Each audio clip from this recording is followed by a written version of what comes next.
그게 굉장히 힘들고 가족들도 힘들게 만들고 주변 사람 모두를 힘들게 만들고 또 거기서 발생하는 고통 이런 것들과 사시는 것 자체가 그래서 되도록이면 안 피우시는 게 지금이라도 끊으시는 게 좋아요. 예.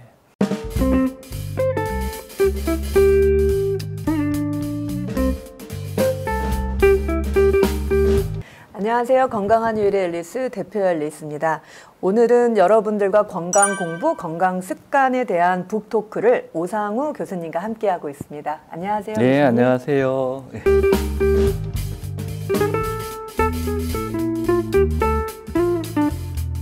그러면 또 이 반드시 지켜야 할 습관 중에 음주, 그다음에 수면 습관 얘기 드렸는데 그다음에 또 흡연은 젊은 또 여성들 흡연자들 꽤 많이 늘었다고 합니다. 근데 흡연은 어떨까요? 저희도 그런 연구를 아주 2000년대 초에 했었는데요. 그때 왜 그런 연구를 하려면은 담배를 피워서 살 빠진다고 다이어트 목적으로 젊은 분들이 특히 대학생들이 담배를 많이 피운다는 보고가 뉴스에 나와서 과연 그런가 하고 연구를 해봤는데요.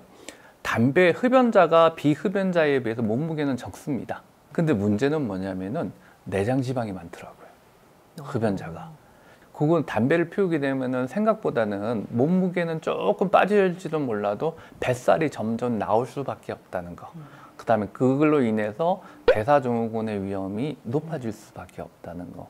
그게 이제 밝혀진 거죠. 근데 문제는 담배를 끊는 순간에 갑자기 또 식욕이 당겨요.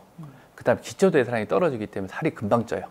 그래서 사실 담배를 피우면은 살 빼려고 담배 피우는 거는 결국은 내장 지방만 하나 뱃살 나오는 아주 안 좋은 방법이고, 그 다음에 다이어트를, 담배를 끊을 때는 다이어트를 같이 시작하셔야 돼요.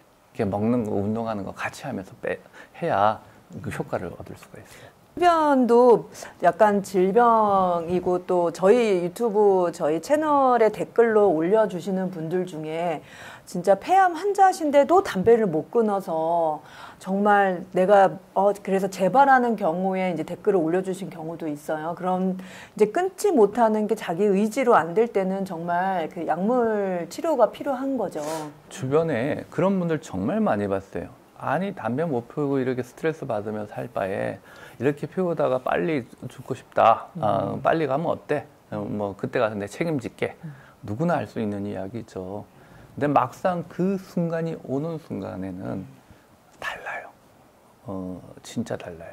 담배 피우면요, 담배에 있는 여러 가지 발암 물질들이 많아요.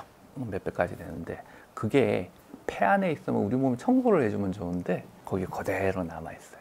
폐암이 그러면 한 달 있다가 발생하냐? 아니죠. 그게 계속 쌓여 있다가 계속 염증을 일으키다가 얼정 시간이 되면 그때 암이. 근데 폐암을 조기에 발견해서 완치되는 경우가 생각보다 많지는 않아요. 아무리 의료가 발전해도. 그래서 이 담배는 이 순간에 피워서 내가 뭐 인생은 뭐 낙이 이거밖에 없는데 이것까지 끊으면 나 어떻게 살려나 하시겠지만은 그게 나중에 막상 폐암이 오거나 다른 병이 왔을 때의 그 경험, 우리가 직접 환자를 그런 분들을 만나잖아요. 그게 굉장히 힘들고 가족들도 힘들게 만들고 주변 사람 모두를 힘들게 만들고 또 거기서 발생하는 고통 이런 것들과 사시는 것 자체가 그래서 되도록이면 안 피우시는 게 지금이라도 끊으시는 게 좋아요.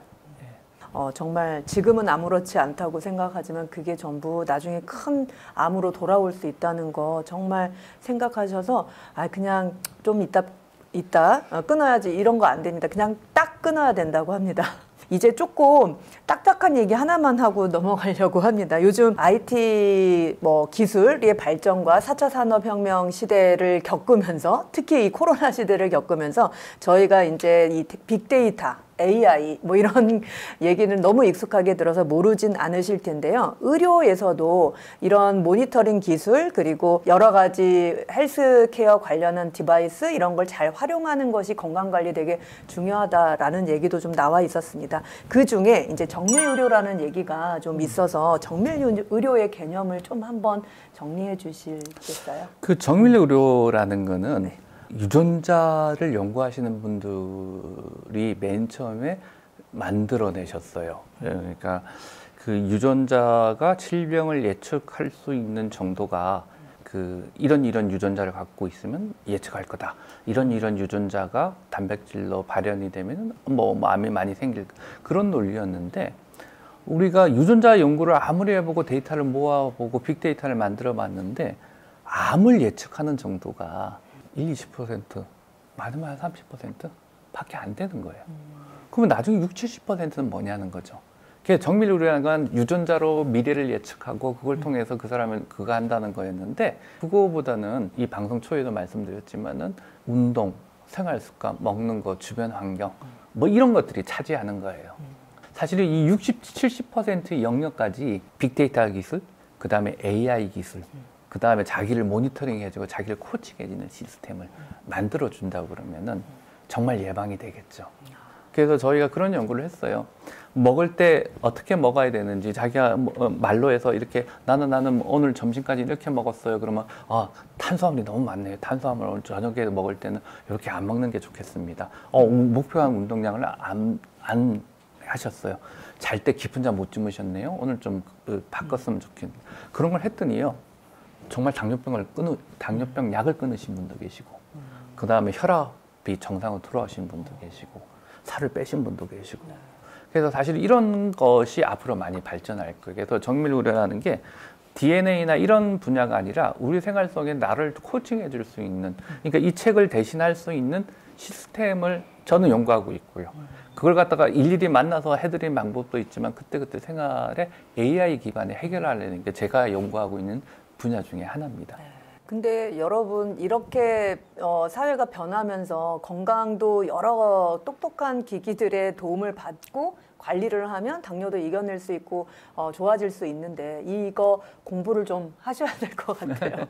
왜냐하면 빅데이터, AI 이런 것도 얼마나 어떻게 우리한테 편리하게 다가오는지 그걸 자꾸 써보면서 내가 그거를 익숙하게 돼야지 이제 똑똑한 사람만 이러다가는 건강한 사람은 다 똑똑하지 않으면 이제 다 비만하고 막 이럴 수 있다는 얘기로 들려서 저는 되게 무섭다는 생각도 좀 잠깐 들었습니다. 그럼 교수님 오늘 반드시 지켜야 할 건강 습관에 대해서 한 5가지 정도로 이거는 이런 거 하나씩만 지키면 일단 이건 기본이다 할 만한 거 정리 한번 해주세요. 술을 최대한 줄여야 됩니다. 담배는 무조건 끊으셔야 되고요. 후회합니다. 그 다음에 무엇보다 세 번째 중요한 거는 자꾸 간과하시는 수면입니다.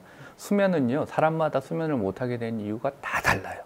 그래서 그 원칙만 제가 말씀드렸는데 수면은 무조건 잘 지키셔야 되고요.